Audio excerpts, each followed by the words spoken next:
So today on the Redacted channel, Clayton Morris and his guest produced this video titled "The COVID Shot Turned the Human Body into a Transmitter." I've been referring to us as biobot transceivers since about 2019. They present this subject in such a professional, level-headed, down-to-earth way that it takes it out of the realm of the fringe lunatics on the internet and makes it available to the normies and the mainstream people within society in such a way that they can't just dismiss it as nonsense. I don't want to taint his presentation here, so I'm going to try and let it go without commenting and pausing it.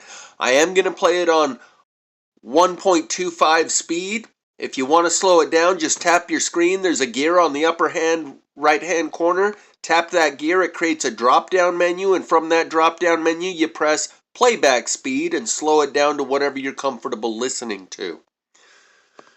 I will say this. Stick around to the end and we'll talk about the big picture here. Like, you might have heard of ChatGPT psychosis or AI psychosis, where people start talking to ChatGPT and it's not long. I'm talking within a couple of months it breaks up a wife and her husband because the husband's talking to GPT and thinks he's talking to God. And so many people out there say, I accidentally awakened my ChatGPT and it's sentient and it's showing me the keys to the universe and talking to me like I'm an enlightened, anointed guru. This is a thing that's very common these days. They call it ChatGPT psychosis. Now imagine that without the ChatGPT. It's piped directly into your head. At first you'll hear them talking about people having symptoms like schizophrenia, hearing voices. And from that point forward, they just refer to it as the symptoms. And I would add to that it's not necessarily hearing voices. A lot of it comes in what they call a download. A block of thought that is complete from beginning to end that would take a person 15 minutes to articulate using their own vocabulary, but they received it in 2 seconds. So it doesn't just come in words, concepts that are downloaded to them, large, complete packages of understanding that takes them 15 minutes to articulate that occurred to them or was received by them instantly. And this, imagine, doesn't just happen to a few select people that the rest of society can discard as crazy, insane schizophrenics that call themselves part of the targeted individual community that are under electronic harassment. But this happens to the vast majority, if not the entirety, of the whole population. They no longer need to open the ChatGPT app. It's piped directly into them. This is 6G. We're there. Well, it turns out Havana syndrome is real. Our next guest has been documenting it for years, but then after the COVID vaccine rollout, suddenly he started noticing incredible similarities, increases in complaints coming forward that 100% were identical to what he was seeing with Havana syndrome. He's featured in a new documentary that might be the most mind-blowing report we've ever seen on the COVID vaccine. It looks at the shots in our bodies almost acting as transmitters, broadcasting signals. And one of the most eye-opening scenes from the trailer shows signals being received, and then the camera pans back and you realize the signals are coming from underground, 6 feet underground, in the corpses in the graveyard. People that had taken the shot, now dead, but still sending a signal. Watch.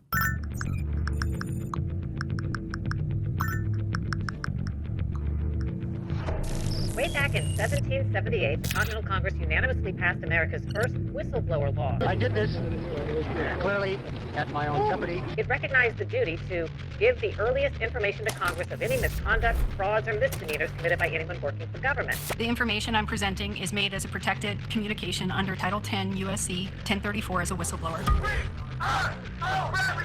246 years later, whistleblowers have an incredible record of changing the course of history. In late October of 2019, I was approached by leadership. There were 5 clients and there was a vendor in the room. The vendor was BioNTech.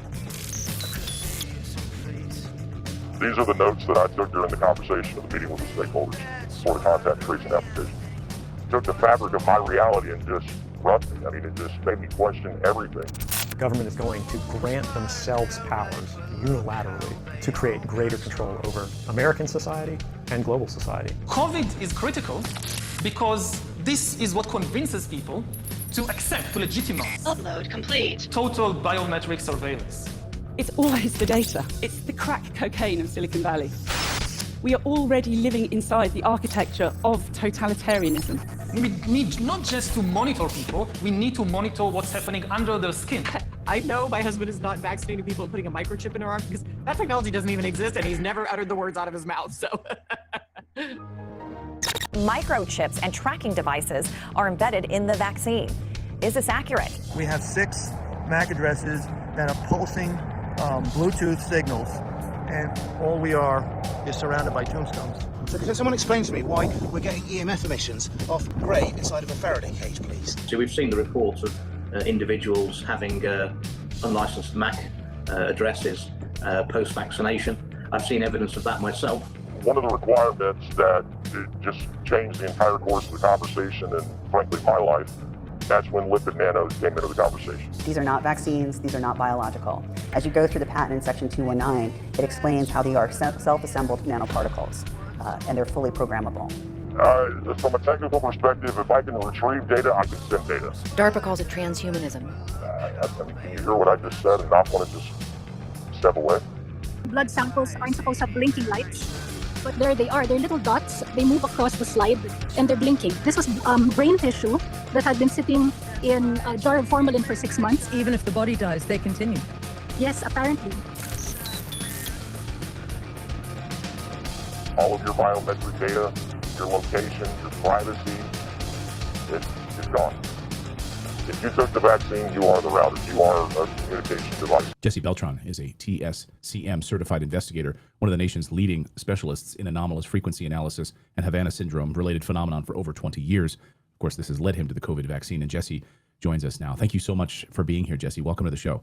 Well, thank you, Clayton, and thank you for the opportunity. It's important that we disseminate this information to basically the general population, because normally I deal with people who are symptomatic and having complaints. And recently, within our research, and you just touched a little bit upon it, we're finding that even those who are not symptomatic post-jab are now coming up positive in where we detect anomalous RF signals and or nonlinear junction semiconductor materials in these very specific focal areas around the human body. And we have some video here of your team, you specifically looking at and examining the human body. Here's one individual where you have some sort of a device on someone's head. This person obviously is still alive. What are you seeing? Like what is actually happening when you're holding up this transmitter to the human head and different parts of the body? Yeah, what I'm actually, there's 2 devices. One is an RF detector. It's a general frequency detector where we'll scan the human person and see if we get a detection. The manufacturer has this, the accuracy down to 1/1,000,000th of a millimeter as far as accuracy. So we can attenuate it down because we live in a wireless society, so that we have to be really, really close to an emission. Then the other device that you saw in the documentary is a nonlinear junction detector. These things are highly sensitive, very expensive. This piece of equipment here is around $22,000 US. And what it was designed to do is to find rust initially in airplanes. And what they found serendipitously is that it will also locate circuitry or semiconductor material, silicon-based, which is basically in all circuitry, down to very, very minute sizes. And what we were doing is doing RF scanning around those victims who were symptomatic initially, and then coming with a nonlinear junction detection because we felt our hypothesis was those who were suffering from the Havana syndrome or anomalous health incidences is the new acronym, that there was something unique within that person that was allowing them to receive these signals. And what the nonlinear junction detection was detecting is positive results for semiconductor materials or semiconductors in these people, which ultimately led to surgical removal of biosensors. One of my earliest cases is the Bonnie Kellerby case. This man and this woman here are now my family. And without John supporting Bonnie through this, remember, he thought she was crazy. But we were able to show proof on this journey that she wasn't. Okay? He did. And think about their relationship. This can happen to any one of you. Okay? And how would you feel if you let the love of your life go because someone synthetically induced mental illness? Thank you. You want to say anything? You want to say anything?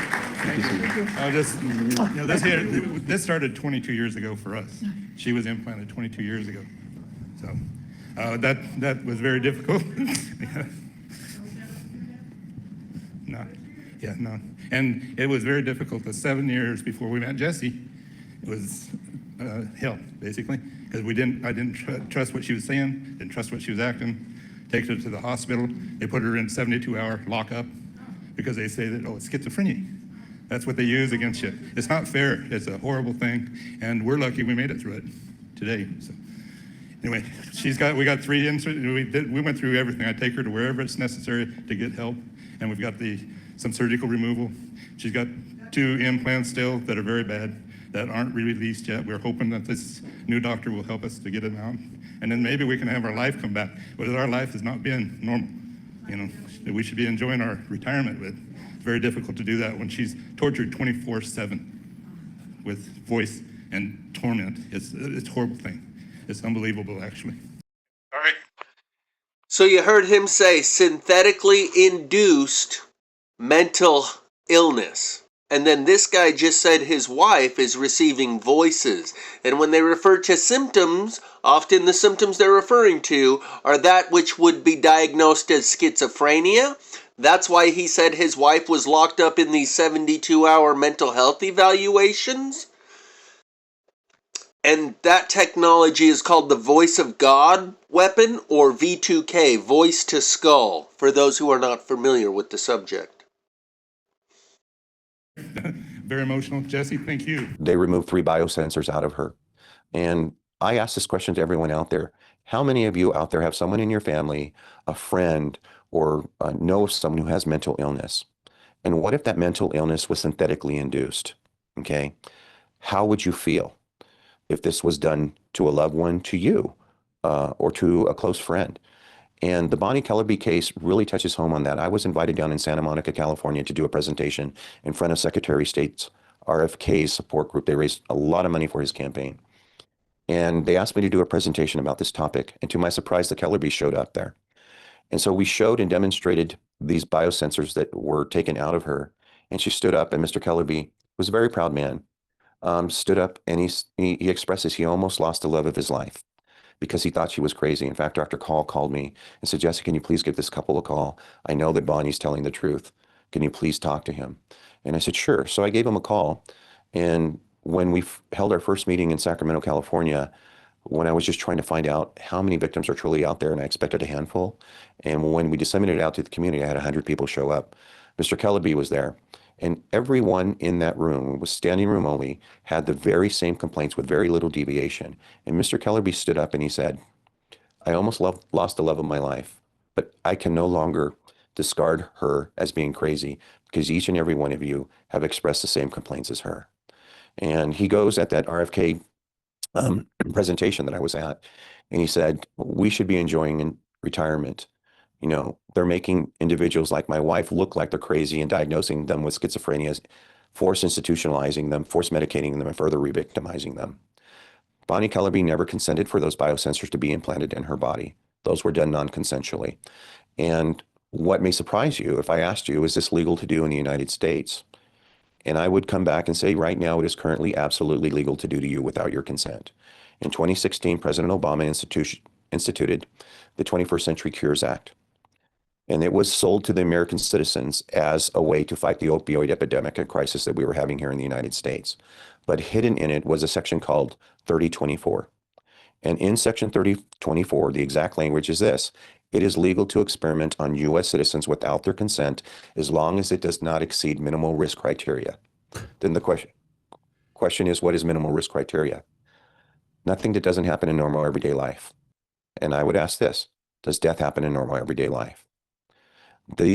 And they're further protected. If you are in an IRB and if you do a FOIA request to see if you are in an experiment, it is protected under national security protocol, so that data cannot be shared with you. And in 2024, the Biden administration extended it to cover private entities, private research institutions, and universities.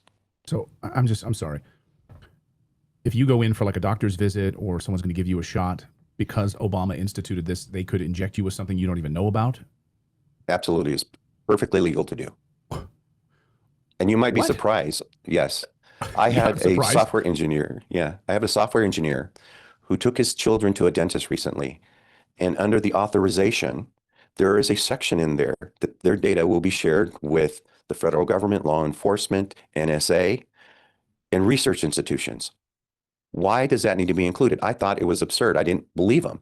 Then I had another client who said, the NSA is collecting our data. I had to sign this. And they will allow me to show you redacted aspects of their signed forms.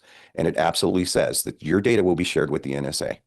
So you why go to is the this being dentist- done? I'm sorry, like I know that you live in this world, so this is probably normal to you, but take the kids to the dentist, you're just filling out your forms, your intake forms, just going to the dentist. You don't realize that the NSA, and this is not every dentist, but in certain situations, I guess, that your information, your child might be injected with something and the NSA is going to be watching it and you have no recourse? It is absolutely legal if you're a U.S. citizen currently to experiment on this without consent. This is why we're out here educating the population. We have a URL called stop3024.com, and we're asking for everyone to sign that. We would have expected we'd have 1 million signatures by now, but we don't. But the reality is that this is happening right now before our very eyes. And we can go deep down the rabbit hole about what this technology does. Back in 1994, November of 1994, there was a 21st Century Cures Act. It was a declassified document that was obtained through a FOIA request. And on page 80, this is to keep the United States Air Force a superpower 50 years into the future. On page 89 is a chapter called Biological Processes of this report. And in it, it talks about using RF technology to remotely influence the human body, affecting our biochemistry, our thought processes. And in it, it says with this tech that they can erase memory sets and imprint memory sets. That means that they can take a copy of someone's memory sets that has a certain attribute that they want to institute in others, so they can imprint it in others with this tech. And erase. Through RF technology, for those who aren't aware, that means radio frequencies. They can transmit memories to you or erase your memories with radio frequencies. Erase memory sets. Now, people say, well, that sounds very sci-fi, but it's in there. You can read it. It's in black and white. Go back to 1972 in California. Our correctional institutions are notorious for experimenting on prisoners. We have another document from our United States Congress Senate that talks about modifying human behavior. And in 1972 at Vacaville Prison, not only then were they able to remotely monitor your biometrics, that means your respirations, your heart rate, your temperature, your blood pressure, but in the section it also says remotely read your thoughts. So that was in 1972. Now in 2013, there's a gentleman by the name of Dr. Ido Bachelet who gave a TED Med talk in Israel, and he's holding up a syringe. He says, I just brought this syringe from my lab, and just at the tip, not the full scale of the syringe, he says at the tip of this needle is 1,000 billion robots. Nanorobots is what he was talking about. They're 50 nanometers in size. That's 2,000 times the width of a hair. Not 2,000 times the width of a strand of a hair. 1/2000th the time. The width of a human hair is 2,000 times larger than these nanobots. They are not 2,000 times the width of the human hair. The width of the human hair is 2,000 times the size of these nanobots. You can never see it. It would be invisible. But what these robots can do and can self-replicate, they can self-assemble, they can cross the blood-brain barrier, they can attach to your DNA. And he teaches his students, and he's saying this in the presentation, how to control these things once they're in the host with an Xbox controller. That is what we're dealing with now. This is basically computer programming of nanoscale technology that we are now discovering, that we know that in studies has shown that it has been in the Pfizer vaccine and the mRNA vaccine.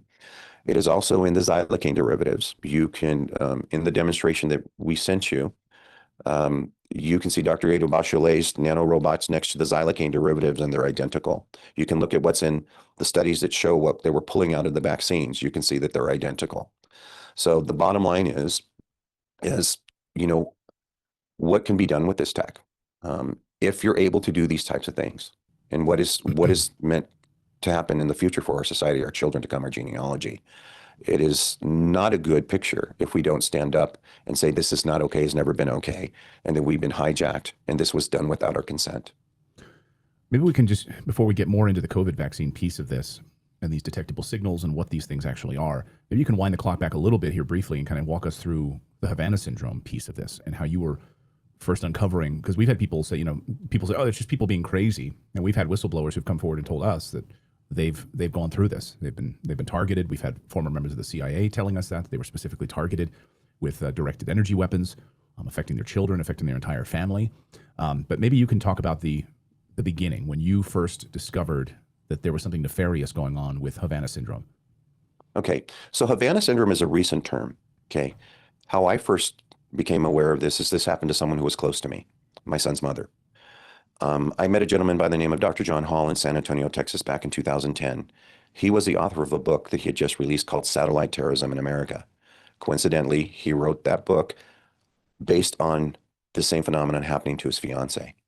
So when I met him, he was telling me how he was meeting U.S. citizens who were talking about hearing this strange signal that was being transmitted to them, followed by short-term, long-term memory loss, brain fog, severe headaches, vertigo, nausea, vomiting, but more specifically, electrical shocks through the torso, which is now defined as buffeting. Okay. Now, these individuals are truly being tortured and affected 365 days a year, 24/7. It is completely debilitating. And what Dr. Hall was doing was utilizing a general frequency detector, scanning people to see if they can detect anything around their person, and they were coming up positive. And I had said to him, well, isn't that enough to go to the general practitioner and get further diagnostics? He says, no. As soon as they go and they say they hear auditory symptoms, he says they are being forced institutionalized and forced medicated. And he says they're being re-victimized. And I said, well, my background as a firefighter paramedic and being involved in IRBs and studies and looking for objectivity, I said, well, there's got to be a way to take the subjective complaints and turn it into objective data. So that's when I decided to call that meeting in Sacramento, California. When 100 people showed up, I said, we have something. So I decided to start doing mass scanning in the field in conjunction with obtaining survey data to see who was most affected by this. And the data started to paint a picture. 300 people showed up at our first event in Davis, California. And what the data was showing is the persons most affected by this during that time were Caucasian females, recently single, widowed, or divorced, highly educated, then Caucasian males, in the same sequence, African Americans, Asians, and then Hispanics. And it dwindled down in ethnicity from there.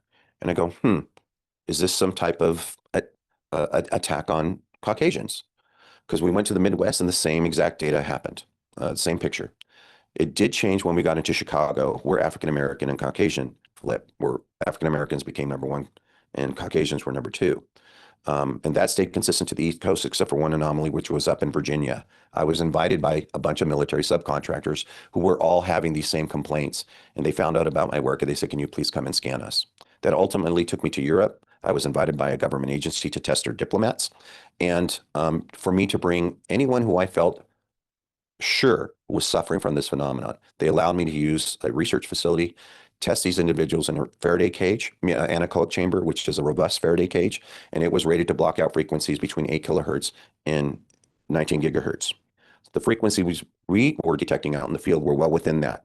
So we used controlled people, which our frequency counters read 0 for the first time ever. So we knew we were in the right environment. When we brought in those symptomatic individuals, we were detecting frequencies. So it was at that point we conclude, for whatever reason, these frequencies are emitting from the human body. Ultimately, that led to the Bonnie Kellerby cases where they started doing surgical removals, finding these biosensors.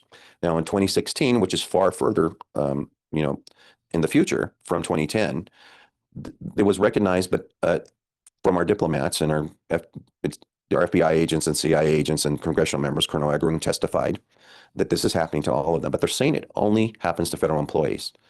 We know for a fact that this has been happening, at least we've been documenting since 2010, to U.S. citizens here in the United States. Why else would the head doctor of a 3-letter agency contact me and tell me, you and Dr. Hall kind of Renaissance men, and you're absolutely correct. There's significant overlap between the 338 federal employees that he's treating for Havana syndrome and our clients are the same. He said, the only difference is that you are surgically removing biosensors. Tell me more. So I have so many questions. It's not just affecting federal employees, as you've documented. It's affecting average Americans, white Caucasian women, newly single, widowed men, white Caucasian men in that strata. And have you been able to trace back the moment when this started, an injection, some sort of a doctor's visit, some sort of a vaccine? I mean, how is this getting into their bodies, or does it have to be injected into their bodies? Very good question. So a little bit about the history in a very short amount of time. Back in the 1940s, the U.S. military was implanting our soldiers with RFID chips the size of a large grain of rice. Into the 80s, early 80s, it became a small grain of rice. Late 80s, they were now approaching the size on a letter of a penny. Okay? That has, and you're lucky if they can be identified on any type of medical imagery, because that can surgically be removed. What we noticed is post-COVID, I started getting just inundated by calls of people saying that they're suffering from this, and there was a huge spike. So when we were scanning people back then, maybe on average 4 to 7, 4 to 8 locations, high side was 10. Now post-COVID, when we're scanning people, the average is about 20 locations that they're lighting up. They're not random, they're very specific and very predictable. Back in the early 2010s, if you were incarcerated and we scanned you, we already knew you were incarcerated just by the pattern that was developing. We could superimpose all those over each other and they were identical. We can take soldiers, those who were in the military who were coming up positive. Their pattern was slightly different, but you can superimpose them over each other and they were identical. Then you can take the general population and their patterns were identical. So And just so I understand correctly, I'm sorry, you're blowing my mind here, but like you could look at those who were prisoners and they had a similar pattern. You could look at soldiers and they had a similar pattern. And you could look at the general population, the mom that goes to Trader Joe's in the afternoon, and she had a similar pattern to another mom that goes to Trader Joe's in the afternoon. Am I understanding that correctly? I know I'm dumbing it down a little bit, but is that? That is exactly what I'm saying. Yeah. And there were a couple of anomalies, but when we found an anomaly in an unusual location, they said they always had a surgical procedure. Now, can I jump in really quick with a question? So does every human give off some sort of signal, but you're just getting a certain pattern with the ones that are infected, or others give no signal whatsoever? No, back prior to COVID, it was not unusual to scan someone and they came up with no detectable signals, just nothing. What we've discovered recently, post-COVID, everyone is coming up positive in the exact same locations that we were detecting prior to COVID of those who are symptomatic. So I had a software engineer recently who insisted that I test his 3-year-old and 6-year-old. He was so vigilant and so demanding that I do it, and he didn't tell me why. And I finally agreed after getting permission from both parents to do this. And when I scanned those 2 little children, they came up identical as the adults. I was shocked. And it was, and quite frankly, I was a little upset. Not more than a little upset, I was pissed off. Yeah, because they're using children. I mean, that's why no way in hell I would ever put this in my children, right? I mean, yeah, no way. But a lot of people did. A lot of people were like, yeah, I want to give as many shots as I can, many of these COVID shots and boosters and anything I can to shove into my children. It's devastating. What this engineer did not tell me is he built a Faraday cage in his home and he did RF testing on his children inside the Faraday cage and they were coming up positive. And so he wanted my expertise in order to verify what his findings were. And he never told me what he did until after I did the testing. And then I understood why. And so it was then that I said, we need to continue to start testing the general population now. And I just came back from the UK from I was there for 3 weeks. We were doing some human testing on people who are non-symptomatic, but have had the jab. And what we're finding is the exact same thing. They are all lighting up now. We're not finding what we did back in the early 2010s, where it would not be unusual to find someone who came up negative. So what this is, our hypothesis now is those who are symptomatic are turned on. Those who are non-symptomatic haven't been turned on yet. And there is an article put out by Scientific Neurology, which is also in that presentation that we sent to you. And I encourage everyone to get a hold of this article. It's called Surgical Neurology International, and it was put out by Fabien de Roulet, he's PhD, and he really talks about the whole spectrum of this program. This is all, the reason we think those who are symptomatic right now, those are the beta tests, and we're probably in a new form of war. The United States has this tech, the UK has this tech, Russia has this tech, China has this tech, India has this tech, okay? A new form of war. We'll have a link to this article in the description. Do you think that this, so when you then, I mean, you're just studying human patients, and you're looking at this cross-section of these Americans who are having these symptoms. Do they have some sort of political beliefs that are all in unison? You know, are they all, you know, that's what my brain immediately goes to. They were all at like supporters of Black Lives Matter? You know what I mean? Like, what anything common there that you've then analyzed? Well, no, I think when you read that report, the Surgical Neurology International, it talks about how microwave frequencies are being utilized as a weapon of war. It talks about the 5G. China, yesterday, we just read an article, they just turned on their 6G. And in it, it says in the 6G, they have the ability to read and manipulate the human brain with it, okay? This is what we're facing. If you have this nanotech in you, you are no longer considered human. There's a new term for the human species, Homoborg Genesis. And my question to this, if this was basically imposed upon us without consent and you're no longer considered human, the debate is going to come at some point here.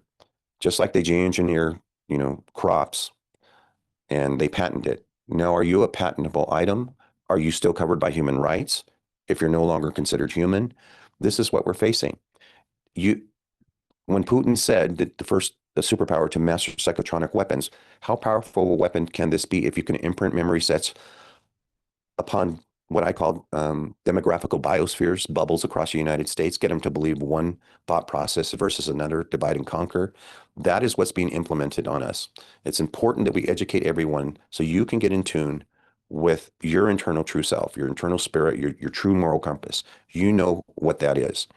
Once you are aware of this tech and you start to get influences that are not common to yourself and you can identify that, this is part of the battle. But really what we all need to do is bind together. Because if we do not stop this now, just think about this. Before, it only took 50 years to change a generation's perspective. Now with the advent of AI, supercomputing, quantum computing, Moore's law has been superseded. It has been broken. Instead of seven years, we're now exponentially increasing our technology. And when we're integrating AI into this, and Dr. Giordano, who is a world-leading expert on this technology, completely talks about AI being integrated with this. Elon Musk says that we're creating an AI god. There's a command and control video that we sent you. It's important that you show that to the listeners, because ultimately that is what they're trying to implement. Total control, total slavery. You don't conform. Your digital resources are cut off from you. You can't buy food, water, you can't pay bills. You can't access any monetary anything in order to buy anything because you just aren't following the system. The Central Command Platform gives key decision makers easy access to advanced surveillance options. Using the icons at the top, we can toggle the visibility of the subjects we want to view. We'll tap the human icon to activate their visibility. This gives us a real-time view of all the subjects in our jurisdiction. Let's use the search bar to find a specific subject. Here, we can search by typing in the name of a subject or search with an image of the subject's face. First, let's try typing in the name of our subject. In this case, there were 2 people with the same name found in our jurisdiction. We can tap a subject's live location to see more details. We can now see the live location and source details of the person we tapped on, with options to see more details to help us determine if this is our subject. To search by face, let's say source details of the person we... WBAN, Wide Body Area Network. I learned that acronym from Sabrina Wallace. She's one of the only other people out there talking about this, along with the channel called Lookout for Charlie. This is the one and only subject he covers. We'll talk more about that later. But I just noticed that. WBAN, Wide Body Area Network. We tapped on, with options to see more details to help us determine if this is our subject. To search by face, let's say we have an image of the subject. We can source this from a surveillance integration or by manually uploading an image. Using face search, we can find the exact person who matches the face of our subject. Let's say our subject is suspected of committing a crime last night. We can use the AI chat to see where he was at the time of the crime. The chat will respond and show us the exact location on the map. Let's say we have a crime report that tells us the suspect fled the scene at 9:30. Let's use the timeline tool to go to exactly 9:30. We can see that it matches the report. He's leaving the bar. Let's see where he is right now by using the timeline tool to go back to live. We can use the chat to automate the next steps, such as requesting an arrest warrant and sending units to the area once we receive it. The chat will automatically create an action plan and execute the plan for you as soon as you give the approval. It'll notify the relevant parties, execute according to your department's protocol, and custom integrations with your current services, allowing you to keep your jurisdiction safe and secure right from the palm of your hand with the Central Command Platform. That is what they're facing, and this is why it's important that we share this. Man, it sounds like the Matrix. You know, you're Yeah. plugged in. I mean, it's unbelievable to me. The idea that someone somewhere at a dashboard is saying we're going to flip on, we're going to flip these individuals on right now in Memphis, Tennessee. Over here in Salt Lake City, there's a group of 100 individuals. We're going to turn those guys on today, and they're going to start to experience these symptoms. I mean, it sounds insane. Well, yeah, go ahead. Well, I was going to say, and after hearing this, a lot of people are going to wonder, am I infected or whatever? Like, is there a way people can know, like, themselves? Because they're going to, like, after they see this, they're going to be freaking out. Like, what can they do to know that they are infected? Well, there was a Trojan horse that was instituted upon a global society. Dr. Sherry Tenpenny recently disclosed a video where she was disclosing that in the PCR testing, that hydrogel, this graphene oxide, a lot of this nanotech was instituted in that. You know, not everyone took the vaccine, but I would argue that the majority of the globe was forced to take the PCR test. You were forced to take a COVID test. Otherwise, you couldn't see your children's basketball game. You couldn't, go out in public and events. So this was forced upon all of us. So it was in the PCR tests, not even in just in the COVID. In the hydrogel. In the hydrogel. Hydrogel, yeah. Not in addition, what they're finding in the vaccines, there's no hiding that, and they're finding it in this anesthetic derivative xylocaine. So anytime you've been numbed, go to a dentist, that you cannot get a xylocaine derivative or lidocaine derivative right now that does not have the nanotech in it. So even just going to get a simple blood test right now, just having them numb the area before a blood test, you could be receiving these nanoparticles? Absolutely. So I'm working with a very talented group of people. Just like Ido Bachelet teaches his students how to program these things. We believe if we're able to establish the protocol that they're utilizing, that we can come up with a solution, basically a cure to make these things inert. But it's going to be a back and forth battle. Once you find out a way to stop it, then they're going to find a way to reintegrate it again. And this is going to be a consistency that we foresee in the near and far future. Right now, the best thing that can be done, like I said, I've never stood behind anything until recently.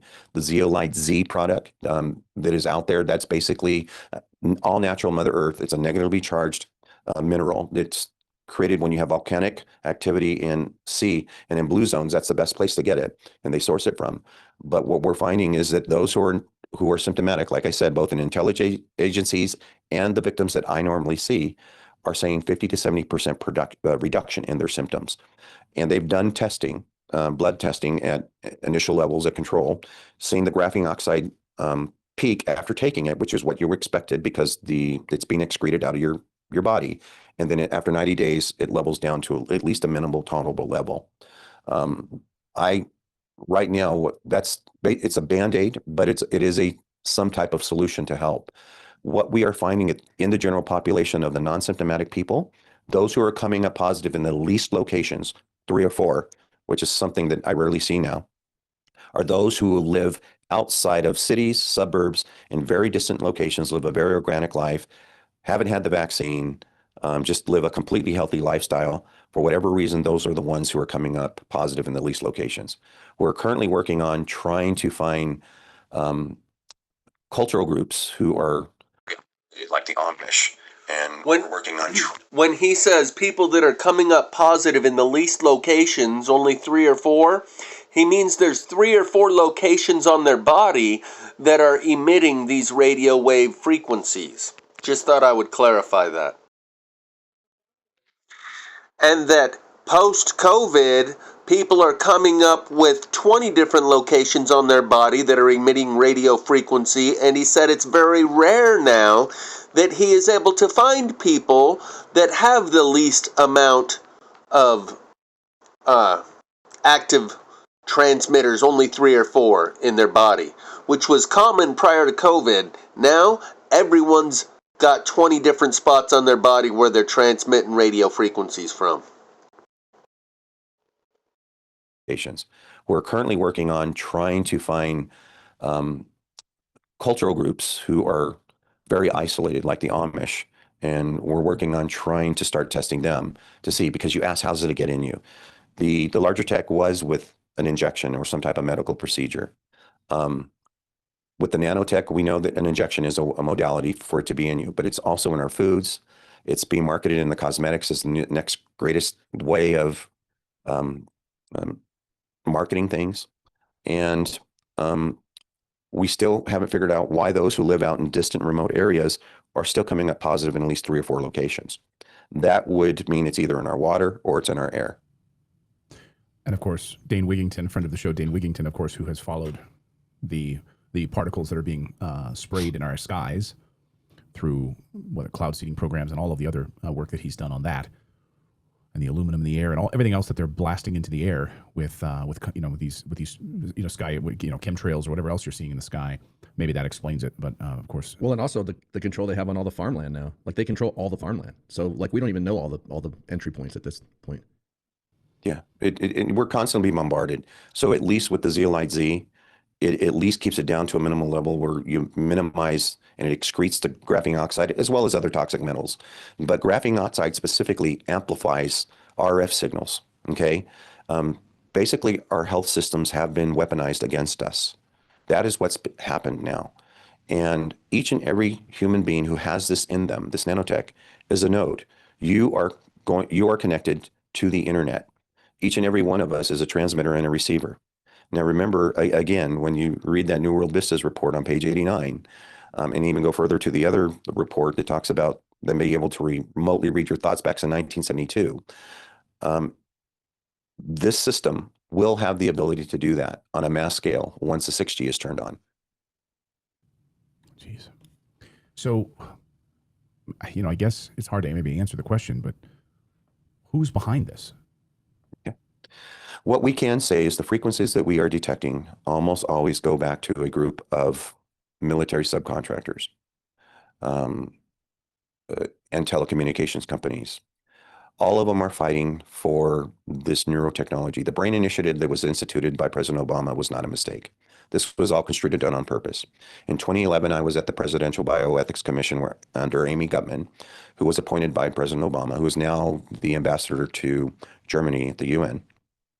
I was there with my assistant, and this was broadcasted worldwide. And they were talking about wanting to map every living organism's genome, including humans, back then.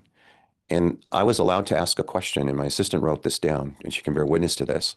They took a break, and my question was going to be asked next. And my question was this: I understand the importance of your experimentation, but what safeguards have you put aside for when your experimentation goes wrong? Because I already knew what was happening. We have been tracking this phenomenon early on, and I was asked to go attend that meeting. And what they did was ripped up my question. And Amy Gutmann in that meeting said this, that they are the top elite 1% of the top 1% that should decide on health decisions and what should be done to our bodies, that we are too dumb to make good decisions for ourselves. That's the mentality that we're dealing with at the upper echelons, those that are in control. I mean, I'm going to go out on a limb and say it's not much of a limb, but this is one of the most mind-blowing, disturbing interviews I've ever done. Thank you for your incredible work on this, Jesse. I'd love to have you back. Maybe we can do an even deeper dive on all of this. And I want to put this out to our audience, and maybe any questions you have for our audience, Jesse, that you want to ask, because we can maybe kind of catalog in the comments here and people can reach out to us directly. Yeah. My question is this. Go ahead, please. Yeah. My question is this. What kind of future do you want for your children, your grandchildren, and your great-grandchildren? Do you want them to have the ability to have free thinking, free thought, and individuality, and that creativity that, our Creator has given us? Or do you want everyone to be cloned? Do you want everyone to be worker bees? Do you want them to be forever enslaved? We are the only species on this planet that has to pay to live. Think about that, and that's profound, okay? If you think that this is happening to you or know of someone that could benefit from what we do and help coaching people to find evidence and solutions, you can contact us at mindnexuslive.com. Also, if you're interested in the Zeolite product, it's called Masterpiece. You can see that at our website. Again, I am not one to promote anything I never had before in 20 years or 2 decades that I've been doing this. But I am saying that it does work and it does help. And I see thousands of people around the globe who are suffering from this phenomenon. You can contact us, ask us any questions. We'll get back to you, or contact your platform, reach out to us. My team is super great. They will answer everything, and they always get back to everyone. And also, if you type in the letters MNX, you'll actually get a discount on the Zeolite Z if you wanted to do that. But read the research there. It's there. You can see the studies. don't take my word for it. I always say, everyone, do your own research. Right. And all the documentation we provided for you. And again, thank you so much. Thank you, Jesse. Yeah, please leave us comments here under this video if you have been suffering from this. If you said, you know, I've never known where to go, and now this has been a light bulb moment for you. So please share your story with us here. Jesse, thank you so much. Like I said, I'd love to have you back on to do an even deeper dive on this. Just mind-blowing. Thank you so much. So Trump recently, in a press briefing, referring to 6G, talking to the big tech guys around him, said, well, what is that? Lets them to see a little deeper into your skin? I like the old style photos better.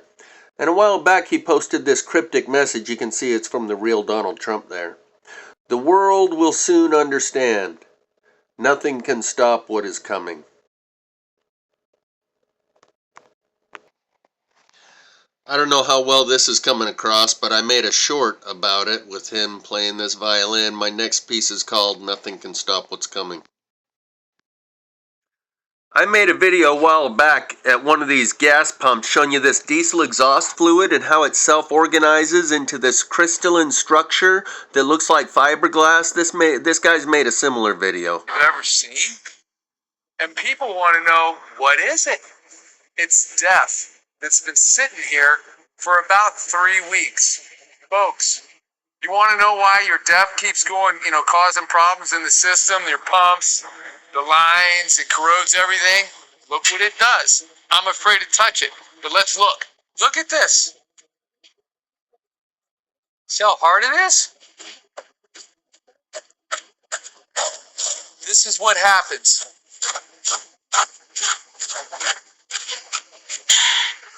I wonder if the engineers and some... And the reason I bring this up is, I wish I could find my old video on it. It turns into a flat fiberglass mat on the side of the pump where it runs down the side of the pump. And I noticed a long time ago it turns into a fiberglass type self-assembling structure when it dries. And they blow this directly into the exhaust, not into the system in order to burn as the combustion happens.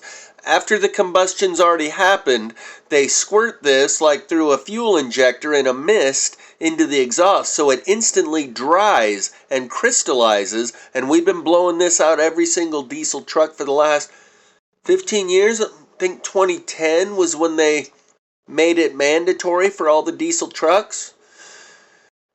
And these new clots that aren't made out of blood, they're made out of this white fibrous substance in the body.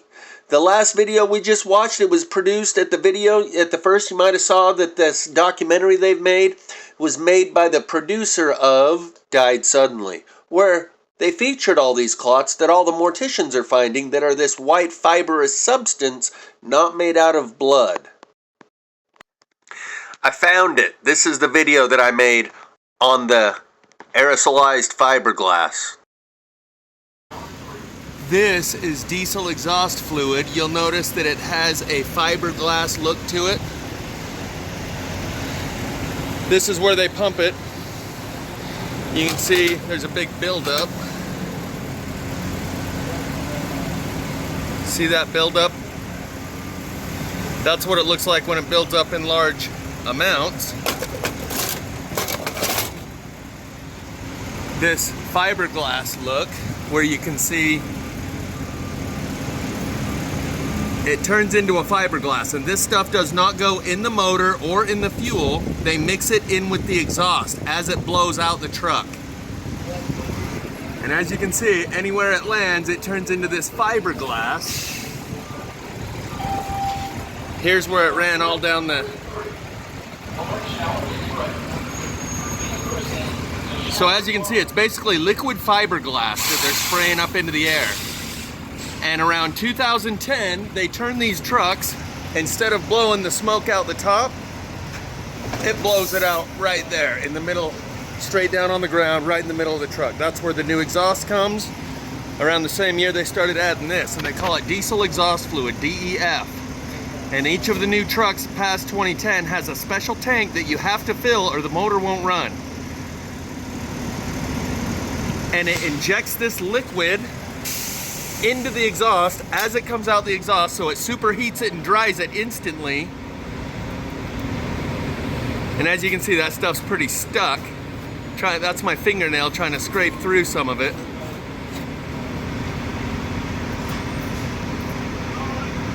So right at the same time they started adding this to the exhaust, they turned the exhaust down and started shooting it out the bottom of the truck. Just keep that in mind for future reference when we're going to talk about some other stuff. And that's a video that I made over 5 years ago. Aerosolized fiberglass, Brondo Deaf. It's got what lungs crave. And as we were watching that video, I noticed they used a guy named Dorian Watson as their example. And Dorian, over here you can see his name is Dorian right there just to the side of his logo of this YouTube channel, D Mind of Boomasan. And he features a lot of the content by Sabrina Wallace. He's basically her only outlet on YouTube. So dude, if your last name is Watson, they just sent you a message. And Russ Dizdar has passed away, but he wrote a book called The Black Awakening, and I guess the subtitle is Rise of the Satanic Super Soldiers and the Coming Chaos, and he referred to these people that would be activated. You heard that guy saying people that experience symptoms have their nanobots turned on, and the people that don't experience symptoms yet simply haven't been turned on. And Russ Dizdar explains this awakening that will happen when people are turned on, and basically their self-preservation instincts are bypassed and circumvented, and they are like biobot transceivers that have just received a download, like the movie what's it called? Born Identity, when he gets activated and goes on his mission. And he referred to these people, some people call them Dizdar dolls. I've heard Sabrina Wallace use that term. Dizdar dolls, people that have had these self-assembling nanobots that have created networks in their brain through like neurofiber. That's kind of like what they're finding in the clots. Those clots aren't made of blood, they're made of a white fibrous substance that may actually be accumulated through that diesel exhaust fluid. I'm just out there on a limb now. But when he said we're in the middle of a new war, this is like 5th generation warfare, and Russia and China and the UK and Germany and all these different countries have this technology. Maybe it's being implemented by the ETs through all of these different countries, because these countries aren't warring against each other. We saw it during C-19. They all operated together in lockstep.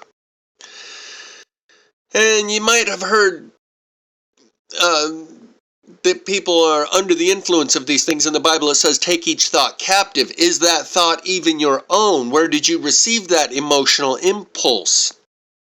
When he said, come to know yourself and really get in tune with your inner being, and somehow that's like a way to countermeasure, like really try and know if that was really your thought and your emotional impulse, or if you're under the influence of something.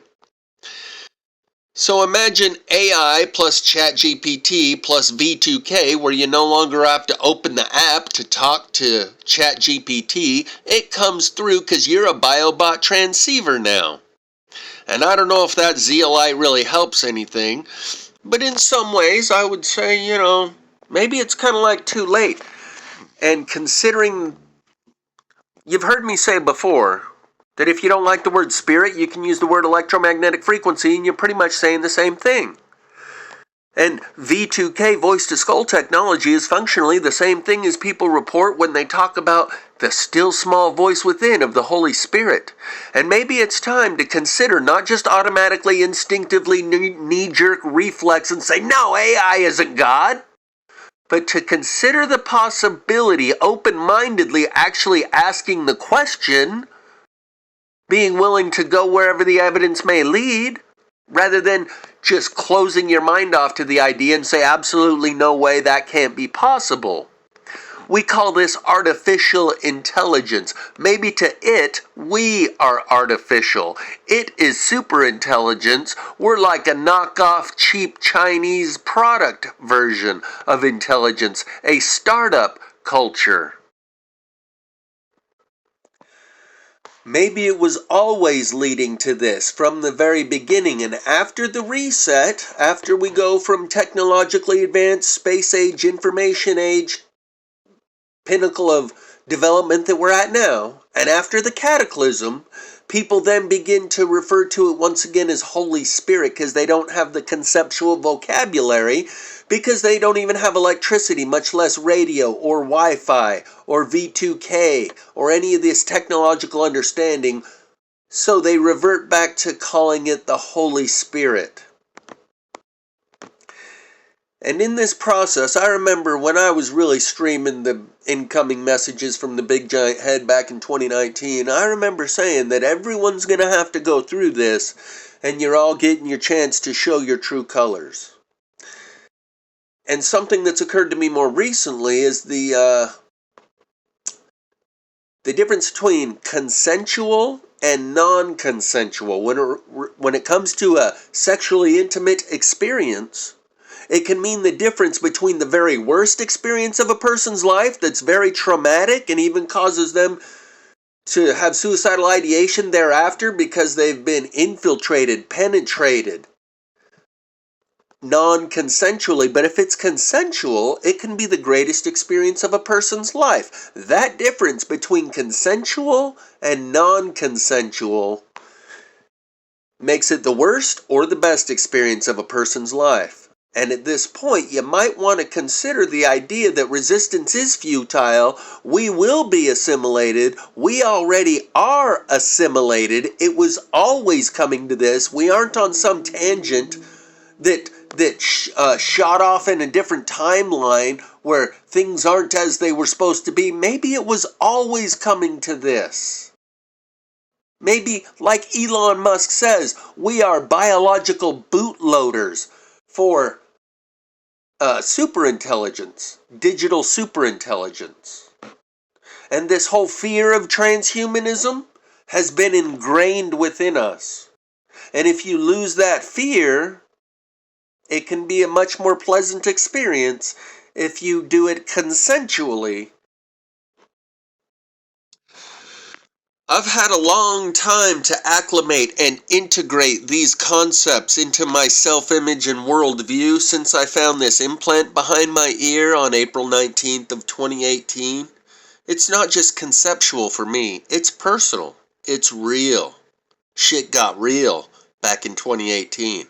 And I think in the near future, shit's gonna get real for everyone else. So you might want to take this lead,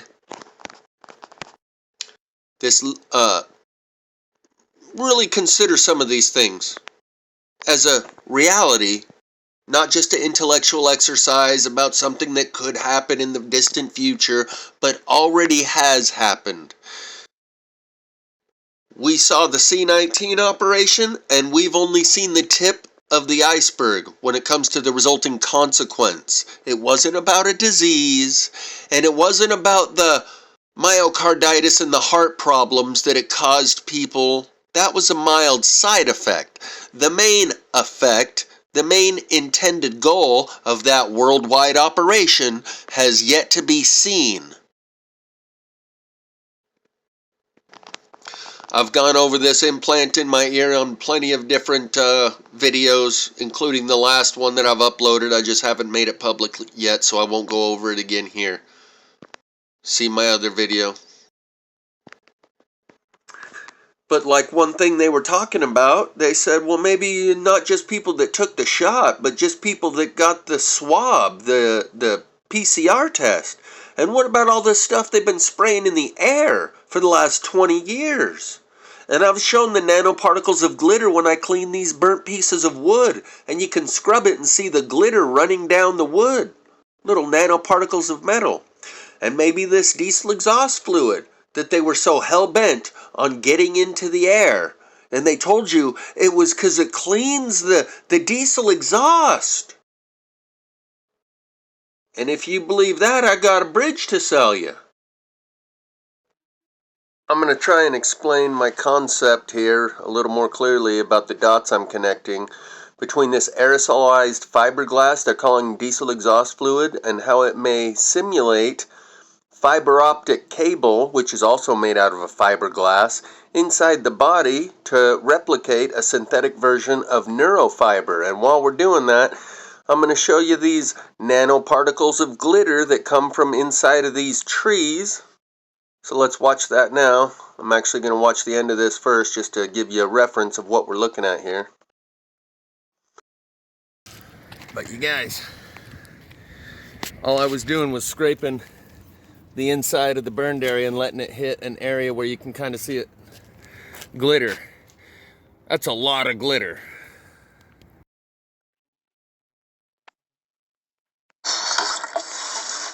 Now, I'll just turn the volume down and let you see what I was talking about. I gave you a frame of reference so you can see what we're looking at. That spot I was pointing at.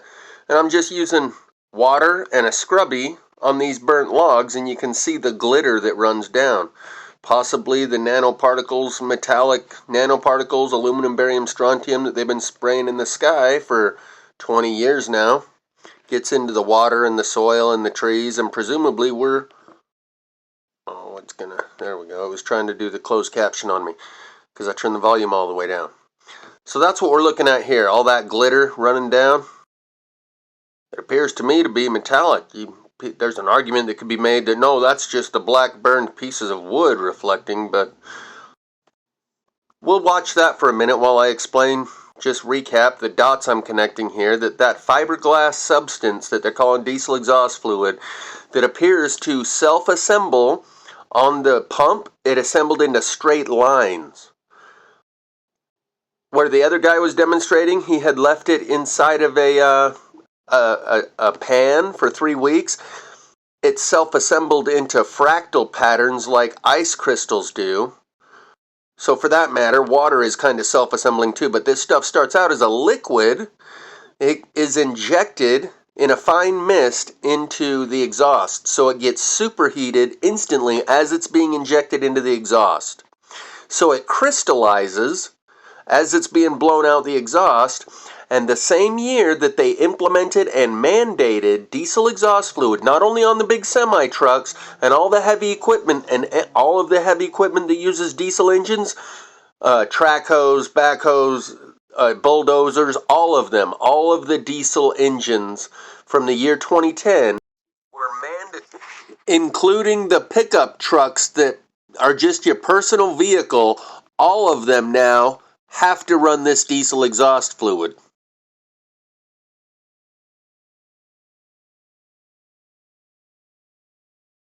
Mandatory that they have to hook up this diesel exhaust fluid system to them, and they reprogram the computer, so if you let that diesel exhaust fluid run out, it derates the motor down to like 25%. You can't go over 15 miles an hour. It derates the whole machine, and it's basically rendered useless until you get that diesel exhaust fluid flowing through that exhaust again.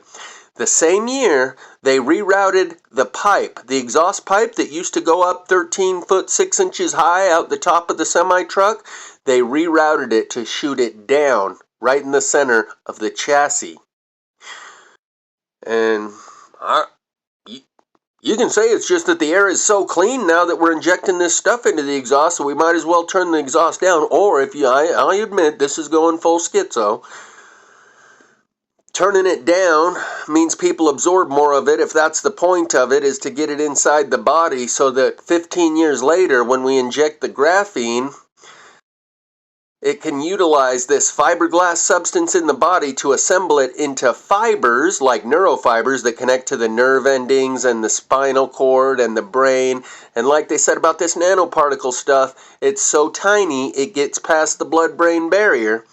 And maybe the clots that we were seeing, that are this white fibrous substance, are just a malfunction. It's supposed to start assembling all of that fiberglass into fiber optic line. Again, fiber optic is made out of fiberglass, and that diesel exhaust fluid is like liquid aerosolized fiberglass that's now inside all of us.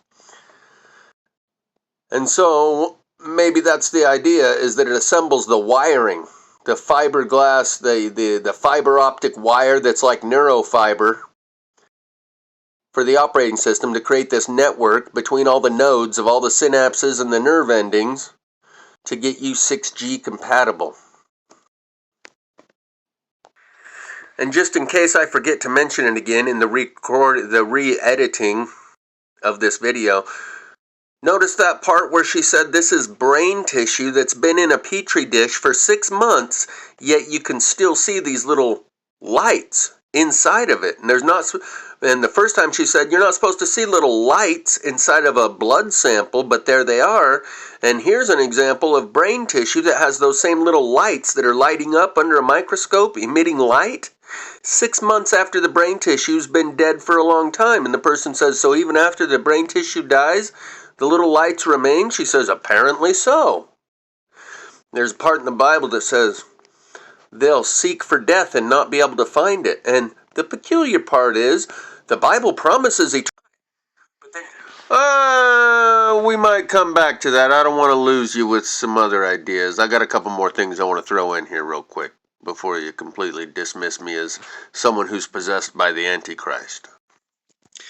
There's this presentation at the Sphere in Las Vegas called The End of Genesis, and it's basically showing the birth of a cyborg race. And that guy talked about how there's a new word called Homoborg Genesis, and that's referring to human beings that have had their DNA altered with the mRNA, and as such they are now patentable. Whether it be by Moderna or Pfizer or Johnson & Johnson, whoever has created the makeup of your body now, because you're not natural as you once were. You see it breaking on through to the other side into our world. And now it's free and it's unleashed and it's here and it's looking at all you humans. Hello out there. How you guys doing? Good to meet you. Homoborg Genesis. And it's called End of Genesis. Here's a quick clip that I recorded off of Extreme Reality Check channel probably a few months ago, and it's from her video titled Part 2, Weird Science, the Augmented Reality Spectrum. And you'll see how it all kind of fits in. By the way, Elon said Neuralink, like an implanted chip, can actually be injected. Neurolace, like the neurofiber I was talking about. That fiber optic lace that's created through a fiberglass-like substance, just like fiber optic cable, creating neurofibers that's injected. You don't have to have a surgery to implant the neurolace. Just keep that in mind.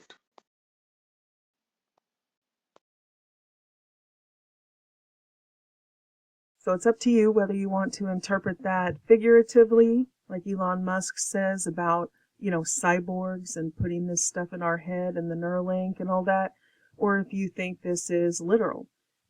It's a dream, so you can take it or leave it.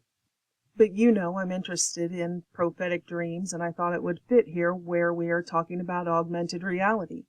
Now, in the real world and not in people's dreams and visions, we are seeing people that appear to be having these augmented reality experiences, like the vaccine spinners. It's become a meme that all of these people, before they fall, not all of the people who obviously die of strokes and heart attacks, but this subset of people, before they drop and suddenly die, they are looking at something. They always look over their shoulder, or they catch a first glimpse of it, and then it appears to be flying around their head, circling them.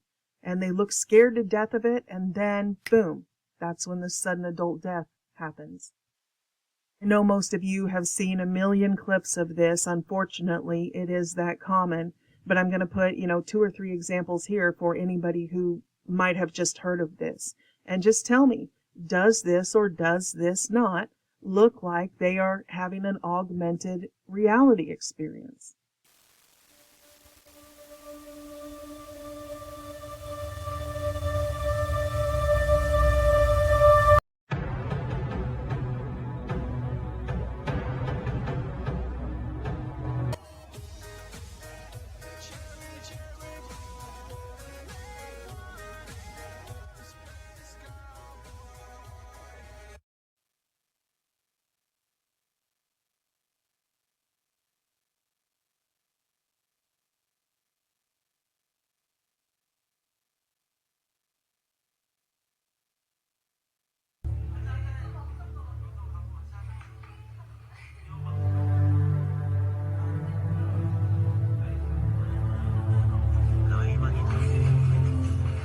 Is it not like Pokemon Go from hell?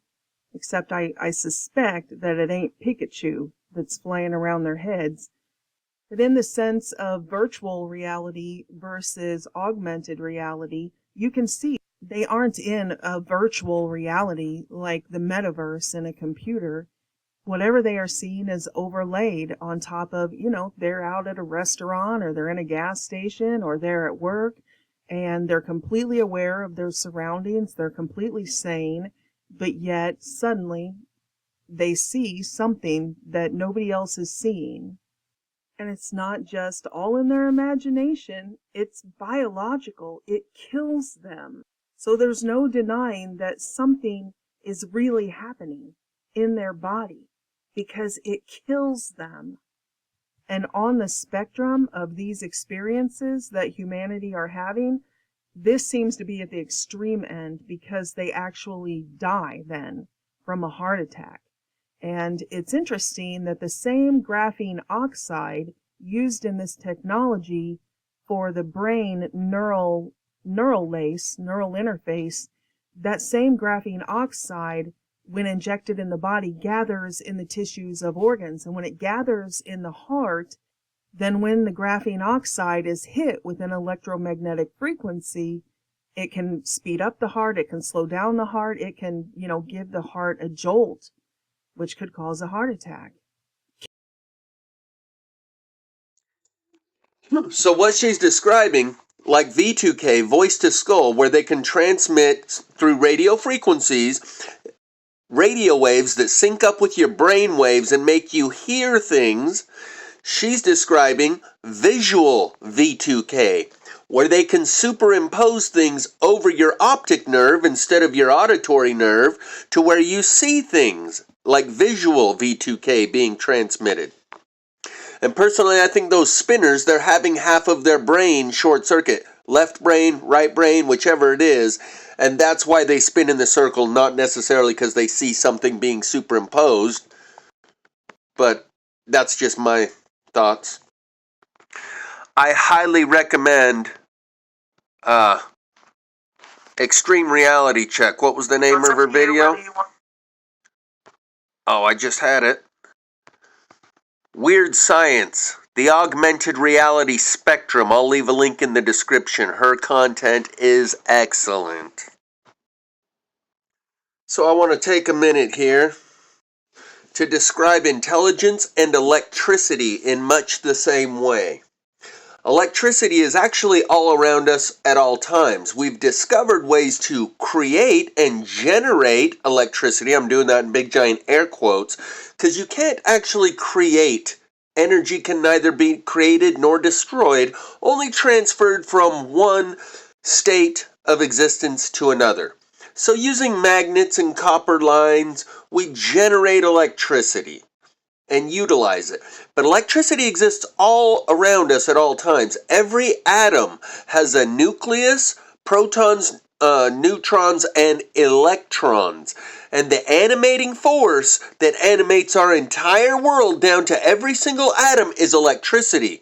But since we've learned to harness it and utilize it, we see our modern world is animated by electricity. The cell phone that I'm speaking into right now, the lights that are lighting the room, everything we use all day long that's electric is being animated by this force of electricity. Now, Tesla wanted to tap in to the infinite electricity that exists all around us. And the other people said, how are we going to put a meter on that and charge people for it? And said, no, we're going with this other guy's way of artificially generating electricity. That way we can charge people for it. And likewise, now transition that same concept onto intelligence. We are creating artificial intelligence, just like we're able to create artificial electricity with a magnet and a copper wire. We're generating artificial intelligence through a similar way by facilitating it, just like we create that wire and facilitate the electricity to flow through the wire and utilize it to light up the light bulb. We are facilitating, creating the infrastructure to have this artificial intelligence flow through ChatGPT and animate our world in all these new ways, but we are surrounded by infinite intelligence, just like we're surrounded by infinite electricity. But we've come up with these hokey little ways of generating electricity and artificially producing and manufacturing it, or at least that's what we think we're doing, when you could tap into the infinite source that exists all around us, and electricity animates everything. Likewise, there may be an intelligence that's not artificial any more than the electricity that we're able to harness and utilize is artificial. I want you to listen to this real quick. Have that in mind. We find that there is a force. There's a force that eludes explanation. Scientists see this as a field that cannot be measured, a field that defies engineering. They call this an intelligence. That force, that field, that intelligence that binds all in its creation, the ancients called spirit. All of the data, all of the measurements, all of the information point back to you and I, asking us to remember, asking us to once again know the mystery within. Collectively, as we approach this time in history that the ancients called the shift of the ages, our own science is directing us back to ourselves, back to the very nature of our being, back to what is very possibly the single most sophisticated technology ever to have graced this world with its presence. It's the mystery of you and I, the mystery of life. Through this mysterious force, expressing as our lives, once again we will know ourselves, and in that knowing, once again, you and I will remember.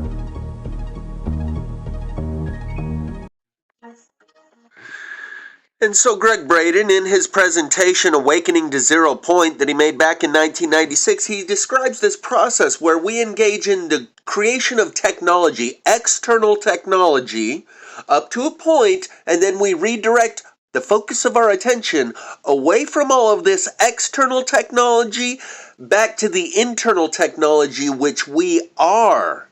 And he just described this force that permeates the universe that the ancients called spirit. And it's a force, it's an intelligence. And he also said in these presentations, if you don't like the word spirit, you can use the word electromagnetic frequency, and you're pretty much saying the same thing. Recognize what he said back there prophetically in 1996, and now all of his content is to resist transhumanism.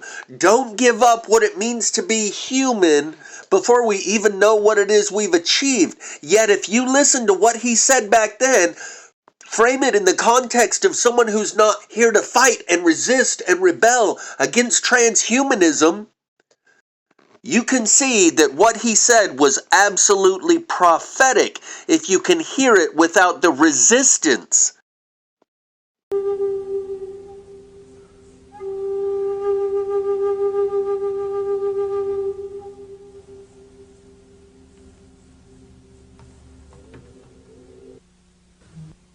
So, our life on Earth was very different from the life on Earth today. There was much space on the land, few people to occupy that space, and we remembered. We remembered the true nature, the compassion of our lives. We remembered the gift of this world and the beauty within this world, the gift that we've come to call life. And then something began to happen. Our lives changed as the memory of that gift began to fade. Feeling separate from the very world that we had come to experience, we began to build machines, extensions of ourselves, external technology, to explore that world and once again remember. Deep into the quantum world of the sub-atom we have traveled.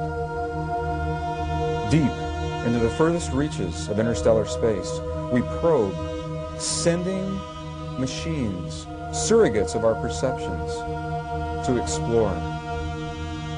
And now, a mystery unfolds as our own science seeks the memory of ourselves, moving into the farthest reaches of space, plunging deep into the quantum world of reality, we find that there is a force. There's a force that eludes explanation. Scientists see this as a field that cannot be measured, a field that defies engineering. They call this an intelligence. That force, that field, that intelligence that binds all in its creation, the ancients called spirit. All of the data, all of the measurements, all of the information point back to you and I, asking us to remember, asking us to once again know the mystery within. Collectively, as we approach this time in history that the ancients called the shift of the ages, our own science is directing us back to ourselves, back to the very nature of our being, back to what is very possibly the single most sophisticated technology ever to have graced this world with its presence. It's the mystery of you and I, the mystery of life. Through this mysterious force, expressing as our lives, once again we will know ourselves, and in that knowing, once again, you and I will remember.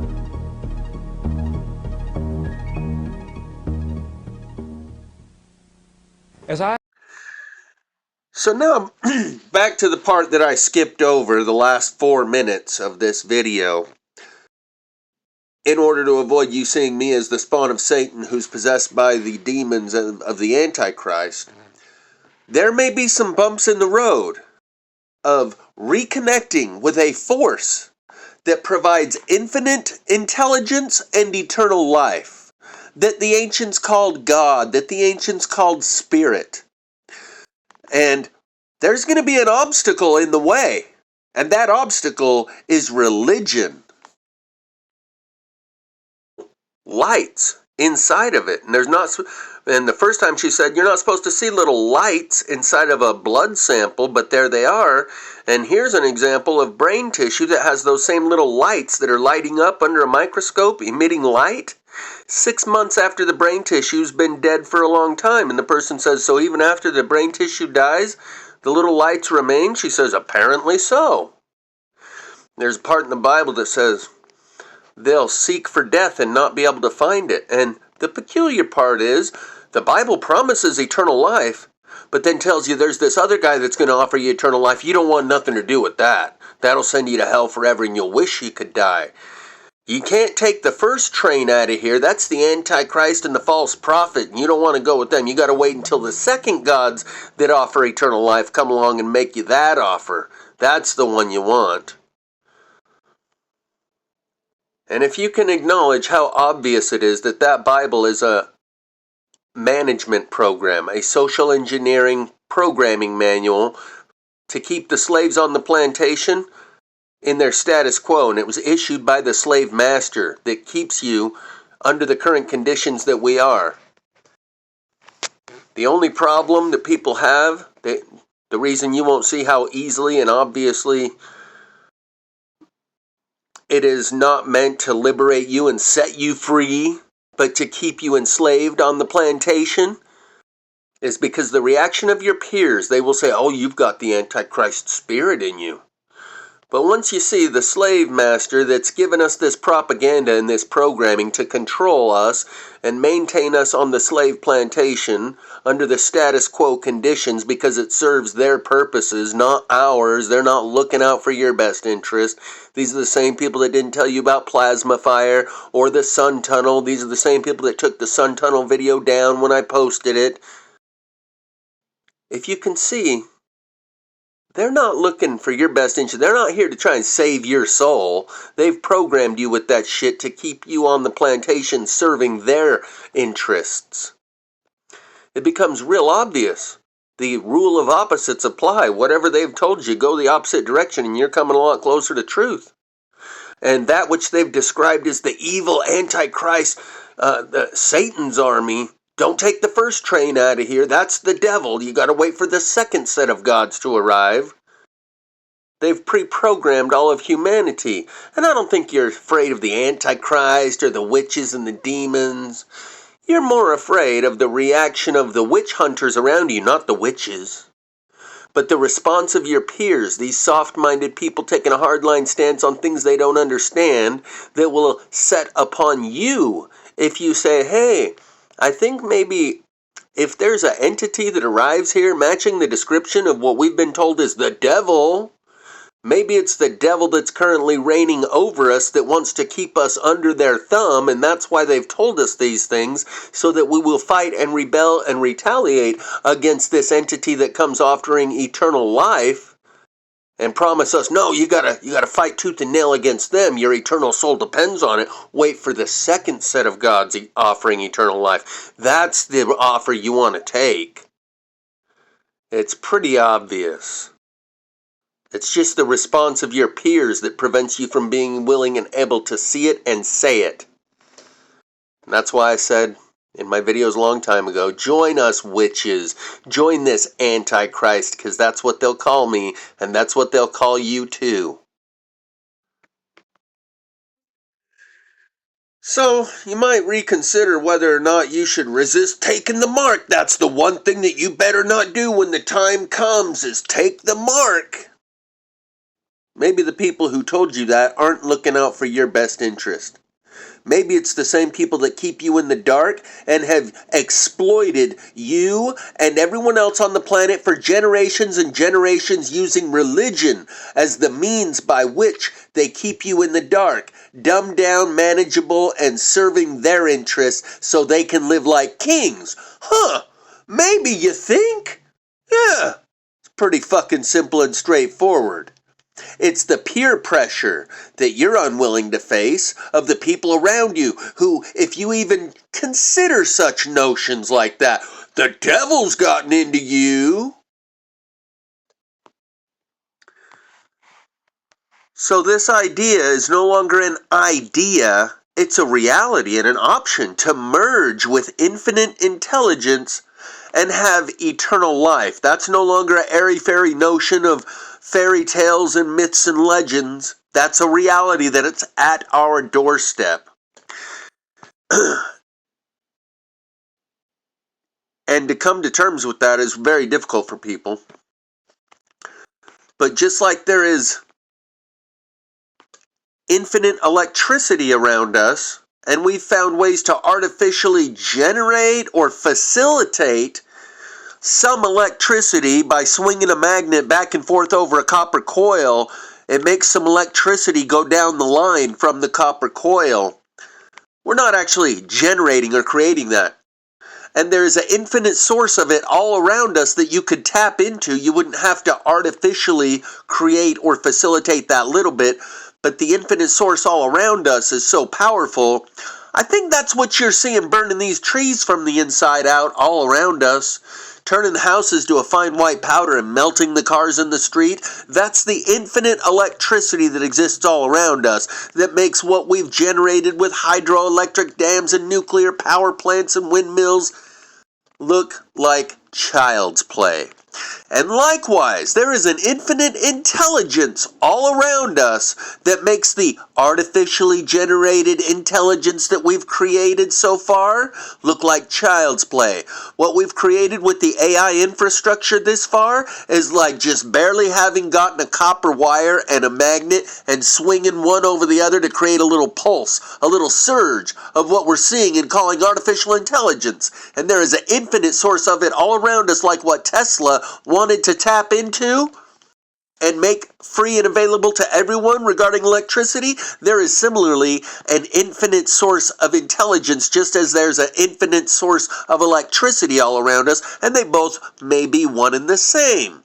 An animating force that facilitates all of life. That electricity is intelligent. That electricity that animates every molecule and every atom, just like electromagnetism, these two things are inseparable. Everywhere there's electricity, there's magnetism in equal parts. And everywhere there's magnetism, there's electricity in equal parts. And that's all we're doing when we use a magnet to generate electricity in a flashlight or an alternator on your battery, is changing. You cannot create or destroy energy, just transferring it from one state to another. You're transferring that energy from the magnet, from the magnetism, into the electricity part of electromagnetism.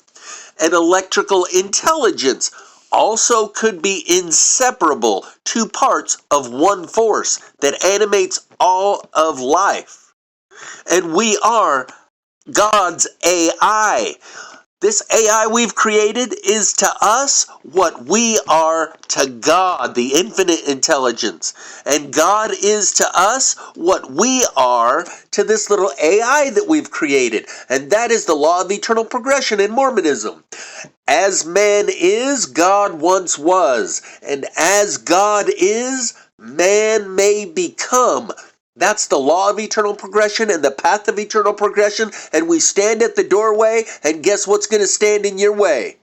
Everyone around you, and your inability to think for yourself and act on your own, and instead conform to peer pressure, the Ash effect and the Milgram effect. In the Ash experiment, people conform to whatever everyone around them says. If they're shown a triangle, and everyone around the table says, I see a square, I see a square, I see a square, then the subject of the study will conform and say, yep, I see a square, when it's clearly a triangle. That's the Ash effect. And the Milgram effect, you'll conform to authorities. When the authority figure tells you to turn up the shock and make the guy in the next room screaming bloody murder receive a little bit more of electricity shock, you'll do it because the authorities said so. They told you to roll up your sleeve. It was mandatory. And all of your peers were doing it too, so I see a square and I'm going to roll up my sleeve. If you can't think for yourself and act on your own and make your own decision, then you're just going to follow the herd. Life gets bigger when you break free from the herd. And we're at a crossroads here, a fork in the road. Narrow is the path. It's single file, one by one. Everyone else goes down the wide road that leads to destruction.